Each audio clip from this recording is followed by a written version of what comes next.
Кеше тирән чокырга егылып төшкән.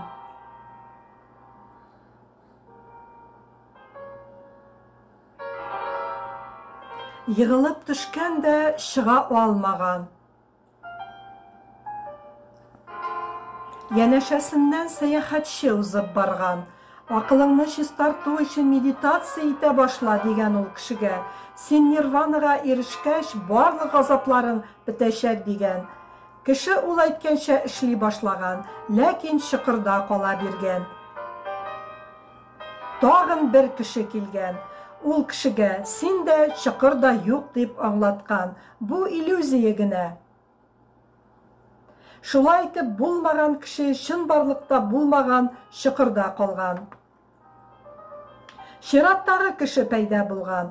Ул кешегә үзеңнең кармаңны яхшырту өчен яхшы гамәлләр кылырга кирәк дигән.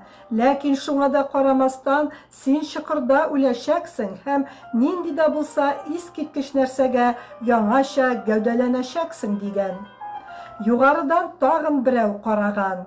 Ул кешегә йөзе белә кыйблага борылып, көнгә 5 тапкыр намаз укырга һәм 5 мөһим дини канунны үтәргә кушкан.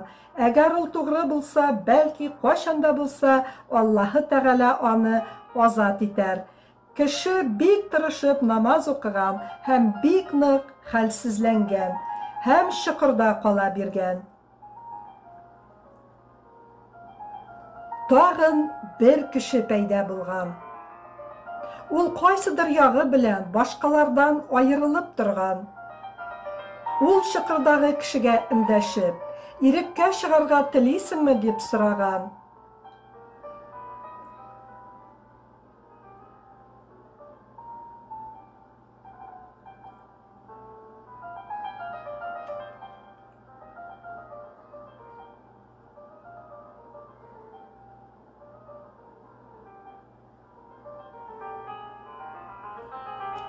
Һәм үзе теге кеше янына чокырга төшкән.